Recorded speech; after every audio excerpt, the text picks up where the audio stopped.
నమస్కారం. లక్ష్మి చెప్పే కథలకు స్వాగతం. వీణులతో వీక్షించటానికి సిద్ధం కండి. ప్రియ సఖులు, ఇప్పుడు మనం వానప్రస్థం అనే ఒక చక్కటి కథను విందామండి. ఇది ఒక లైఫ్ లెసన్ లాంటి కథ. ఇది నాకు వాట్సాప్లో వచ్చింది. రచయిత ఎవరో తెలీదు, కానీ కథ చాలా బాగుంది. మీ అందరికీ వినిపించాలని ఇప్పుడు ఈ కథ చదువుతున్నాను. ఇక కథ మొదలు పెట్టేస్తున్నానండి. యాండి, మీకు ఈ సంగతి తెలుసా? మన పక్క ఫ్లాట్లో ఉండే కరుణాకర్ గారు, వసుంధర గారు ఓల్డ్ ఏజ్ హోమ్కి వెళ్ళిపోతున్నారట. వాళ్ళు ఉండే ఫ్లాట్ అద్దెకిస్తారట ప్రస్తుతం, భర్తతో అంది ప్రభావతి. అవునా, నీకెలా తెలుసు, నీకు చెప్పారా? అడిగాడు ప్రభావతి భర్త ముకుందరావు. ఈ విషయం మన పని మనిషి చెప్పింది అంది ప్రభావతి. పోనీలే పాపం, అక్కడుంటే మంచి కాలక్షేపం, కనిపెట్టుకుని చూసేవాళ్ళు ఉంటారు, సేఫ్టీ కూడా అన్నాడు ముకుందం. ఏమిటో కర్మం కాకపోతే ఇద్దరు పిల్లల్ని పెట్టుకుని దిక్కు లేనట్లు అక్కడుండటం ఏమిటో అంది ఆవిడ దీర్ఘం తీస్తూ. చూడు, నువ్వు అలా మాట్లాడటం తప్పు. ఎవరి పరిస్థితులు బట్టి వాళ్ళు బ్రతుకుతారు, అంతేగాని ఇలానే బ్రతకాలి అని ఒక రూల్ పెట్టుకొని అందరం బ్రతకటం కష్టం. ఆ రూల్ ఎంత సహేతుకమైనా మనం విమర్శించడం మానేస్తే మంచిది అన్నాడు ముకుందం. సరేలేండి, ఏదో పక్క వాళ్ళు చాలా రోజులుగా కలిసి ఉంటున్నారు కాబట్టి మాట్లాడుకోవటం అంతే. నాకెందుకు, సాయంత్రం వంట పని చూసుకోవాలి అంది ఆవిడ తనలో తను మాట్లాడుకుంటున్నట్లుగా. పైకే ఆవిడ కొడుకు కోడలు ఉద్యోగాల నుండి రాత్రి 7 దాటాక వస్తారు. ఈవిడే వాళ్ళు వచ్చే టైంకి వంట చేసి పెట్టాలి. కోడలు చిన్న సాయం కూడా చేయదు. మనవలిద్దరిని వీళ్లే చూసుకోవాలి. ఒకడు స్కూల్కి వెళ్తాడు, రెండో వాడు 2 ఏళ్లవాడు. పాపం ప్రభావతికి ఓపిక లేక, పిల్లల్ని చూసుకోలేక, పని చేయలేకుండా ఉంటుంది. ఆమెకు పక్క వాళ్ళ మీద అసూయ. చక్కగా ఇద్దరే ఉంటారు, లింగు లిటుకు అంటూ. పని ఏమీ ఉండదు ఆవిడకి, అంత రెస్ట్ అని ఆవిడ భావన. కొన్ని రోజులకే కరుణాకర్ గారు వెళ్ళిపోతున్నారన్న విషయం అందరికీ తెలిసింది. ఫ్లాట్స్లో ఉన్న అసోసియేషన్ ఫంక్షన్ హాల్లోనే ఆయనకు చిన్న సెండ్ ఆఫ్ పార్టీ ఏర్పాటు చేశారు. ఆ రోజు సాయంత్రం అందరూ వచ్చారు. చాలామంది మాట్లాడారు కరుణాకర్ గురించి, ఆయన భార్య గురించి. వాళ్ళు ఎంత మంచివాళ్ళో, ఎంత హుందాగా ఉండేవారో అని. కొంతమంది సానుభూతిగా మాట్లాడేవారు పిల్లలుండి ఈ పరిస్థితి రావటం మీద. ఈ రోజుల్లో పిల్లలు తల్లిదండ్రుల్ని పట్టించుకోవటం లేదని, ఇలాంటి తల్లిదండ్రులని ఓల్డేజ్ హోమ్కు పంపించడం బాధాకరమని, ఇలా అనేక రకాలుగా. కొంతమందికి మాట్లాడే అవకాశం వచ్చినా మాట్లాడకుండా ఊరుకున్నారు. అందరూ కరుణాకర్ గారి జంట వంక సానుభూతితో చూస్తున్నారు. చివరగా మాట్లాడటానికి కరుణాకర్ గారి వంతు వచ్చింది. ఆయన మాట్లాడేస్తే అందరూ భోజనాలు చేసి వెళ్ళిపోవచ్చన్న ఆతృత అందరిది. ఆయన లేచి స్టేజ్ మీదకు వెళ్ళి మైక్ తీసుకున్నారు, మాట్లాడటం ప్రారంభించారు. అందరికీ కృతజ్ఞతలు. మా మీద చాలా సానుభూతి చూపించారు. మా లైఫ్ కూడా మీ అందరి సాన్నిధ్యంలో చాలా బాగా గడిచింది. నేను కేవలం ఒక 5 నిమిషాలు మాత్రమే మాట్లాడతాను, దయచేసి వినండి. మాకు 2 అబ్బాయిలు, ఇద్దరికి 2 ఏళ్ల తేడా. మేమిద్దరం కూడా ఉద్యోగస్తులం. పిల్లల్ని మంచి స్కూల్లోనే చదివించాము. ఆ రోజుల్లో అందరూ నడిచిన దారిలోనే నడిచాము. పిల్లల 10వ తరగతి అవ్వగానే ఒక కార్పొరేట్ కాలేజీలో ఎంపీసీ గ్రూపులో జాయిన్ చేయటం, దాంతోపాటు ఎంసెట్ కోచింగ్ ఇప్పించాము. డబ్బుకు చూసుకోలేదు. పిల్లలకు దీని మీద ఆసక్తి ఉందా లేదా అని మేము అడగలేదు. ఒకటే ధ్యేయం, ప్రస్తుత ట్రెండ్ను ఫాలో అవ్వాలి, అంతే. మా పిల్లలు కూడా మేము ఏది చెప్తే అది చేశారు. ఎంసెట్లో మంచి ర్యాంకు రాకపోయినా లక్షల్లో డొనేషన్ కట్టి మంచి ఇంజనీరింగ్ కాలేజీలో చేర్పించాము. ఇంజనీరింగ్ అయ్యాక క్యాంపస్ ఇంటర్వ్యూలో ఉన్న ఊళ్ళోనే మంచి ఉద్యోగం వచ్చింది మా పెద్దవాడికి. మాకు అస్సలు ఆ ఉద్యోగం ఆనలేదు. అందరిలాగే మా పిల్లల్ని కూడా అమెరికా పంపించాలని ఆశ. వాడిని GRE, టోఫెల్ ఎగ్జామ్స్ రాయించాము. ఏదో యావరేజ్గా గట్టెక్కాడు. అమెరికాలో అన్ని యూనివర్సిటీస్కి అప్లై చేయించాము. ఇద్దరం ఉద్యోగస్తులం కదా, డబ్బుకు వెనకాడలేదు. బ్యాంకు లోన్స్ పెట్టి మొత్తానికి అక్కడ యూనివర్సిటీస్లో ఎయిడ్ రాకపోయినా మా డబ్బుతోనే పంపించేశాం. అక్కడ చదువు అయ్యాక అక్కడే ఉద్యోగం వచ్చింది. మా ఆనందానికి అవధులు లేవు. గర్వంగా ఫీల్ అయ్యాము. రెండో వాడిని కూడా అదే దారిలో పెట్టేశాము. రెండోవాడు వెళ్ళనన్నాడు. ఇక్కడే చదువుకుంటాను నాన్న అని రిక్వెస్ట్ చేశాడు. కానీ మేము ఒప్పుకోలేదు. ఇండియాలో ఏముందిరా, డెవలప్మెంట్ ఉండదు, ఎక్స్పోజర్ ఉండదు అని వాడిని ఒప్పించి ఇంచుమించు బలవంతంగా ఆస్ట్రేలియా పంపించేశాం పై చదువుకి. ఆ సమయంలో మాకు ఎంత గర్వంగా ఉండేదో మా ఇద్దరు పిల్లలు విదేశాల్లో ఉన్నారని. దానికి తోడు మా చుట్టాలు, ఆఫీసులో మా ఇద్దరి కొలీగ్స్ మమ్మల్ని పొగుడుతూ ఉంటే నా ఛాతీ గర్వంతో వెడల్పోయేది. మీకేమండి, మీ ఇద్దరు పిల్లలు విదేశాల్లో ఉన్నారు అనగానే మాకు గాలిలో తేలిపోతున్నట్లుండేది. అసలు మా పూజలు, మా మొక్కులు అన్నీ మా పిల్లలిద్దరూ ఇండియా దాటి వెళ్ళాలనే.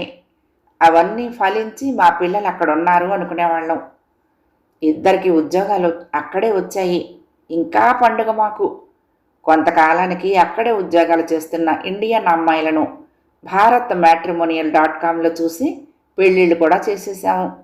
మరి ఇక్కడ అమ్మాయిని చేస్తే ఎక్కడికి వెళ్ళటం, స్థిరపడటం టైం తీసుకుంటుంది అని.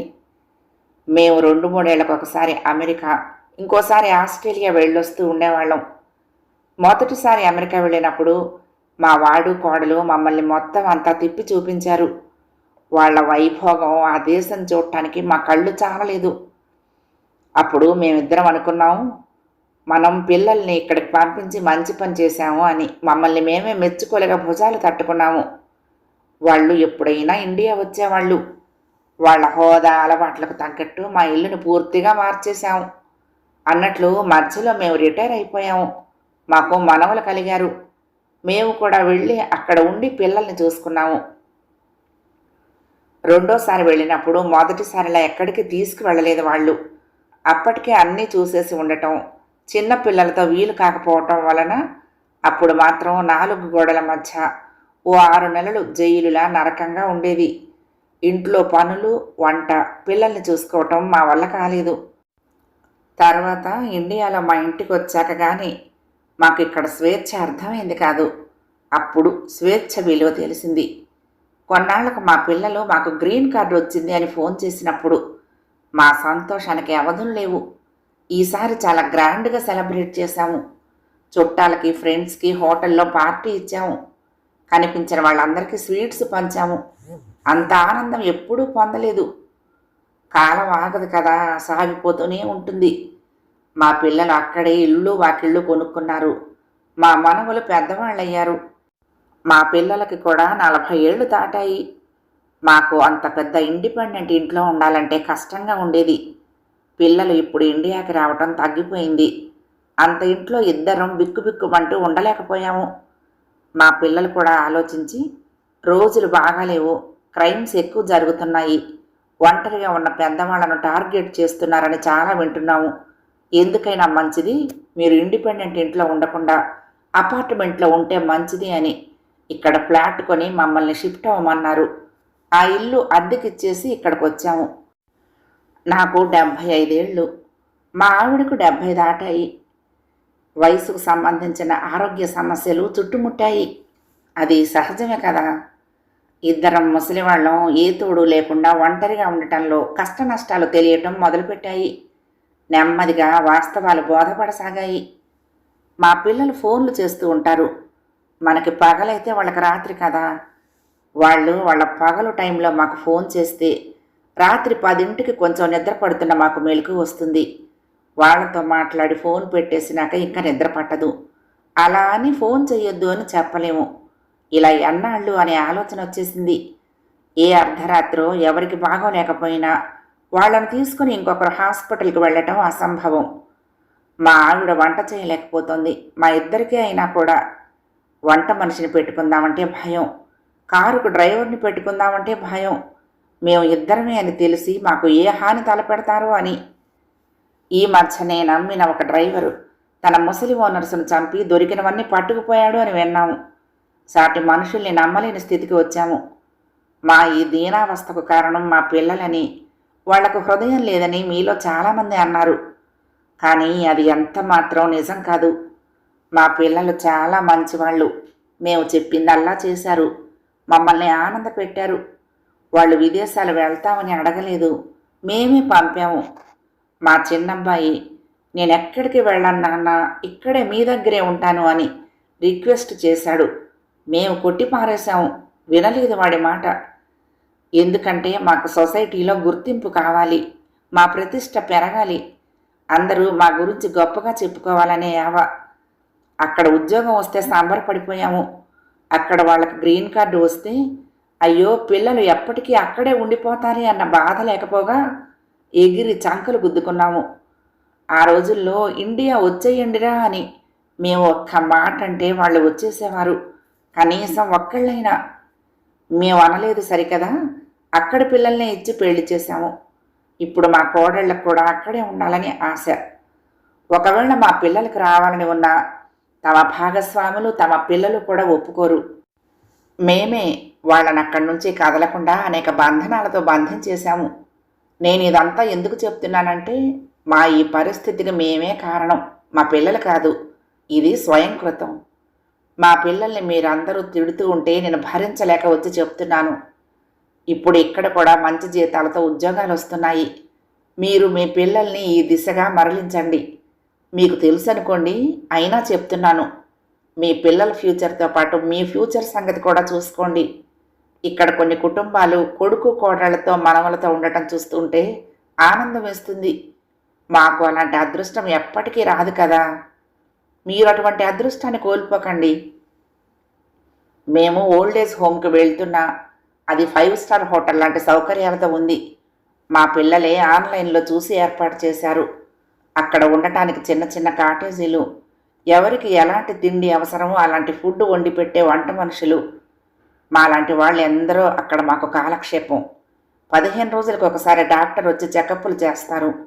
వాకింగ్ సౌకర్యం, అందరికీ ఇంట్లో టీవీ, కామన్ హాల్లో పెద్ద టీవీ, ఆకుపచ్చని వాతావరణం, ఇవన్నీ ఉన్నాయి. ఒక్కొక్కళ్ళకి నెలకు 50,000 కట్టి మా పిల్లలు అందులో చేర్చారు. అంటే మా ఇద్దరికి నెలకు 1,00,000 ఖర్చు పెడుతున్నారు. ఒకప్పుడు మేము వాళ్ళ చదువులకి లక్షలు ఖర్చు పెడితే వాళ్ళు ఇప్పుడు మా కోసం ఖర్చు పెడుతున్నారు. వాళ్ళు ఇప్పుడు మా విషయంలో ఇలా చెయ్యకపోయినా మేము చేసేది ఏమీ లేదు. అంటే నా ఉద్దేశం ఇంత జాగ్రత్త తీసుకోకపోయినా అని. మా పిల్లలకు మేమంటే ప్రేమ ఉంది కాబట్టి, సంస్కారం ఉంది కాబట్టి, స్తోమత ఉంది కాబట్టి ఇవన్నీ ఏర్పాటు చేశారు. మేము ఒక విధంగా అదృష్టవంతులమే. అయితే పిల్లలతో మనవలతో ఉండటమే ఎక్కువ అదృష్టం. దానితో ఏ అదృష్టానికి పోలిక లేదు. కానీ ఉన్నంతలో సంతృప్తి చెందాలి. అయితే ఇండియాలో ఉంటూ కూడా ముసలితనంలో తల్లిదండ్రుల్ని పట్టించుకోకుండా వదిలేసిన పిల్లలు ఉన్నారు. ఆ తల్లిదండ్రుల పరిస్థితి ఇంకా దయనీయం. యుఎస్లో ఉన్న పిల్లలు తాము రాలేక, తల్లిదండ్రుల్ని తీసుకుపోలేక, పెద్ద వయసైన తల్లిదండ్రుల్ని ఒంటరిగా ఉంచలేక, అటువంటి తప్పనిసరి పరిస్థితుల్లో వాళ్ళు తమ తల్లిదండ్రుల్ని ఓల్డేజ్ హోమ్లో ఉంచుతున్నారు. వాళ్ళకు వేరే దారి లేక.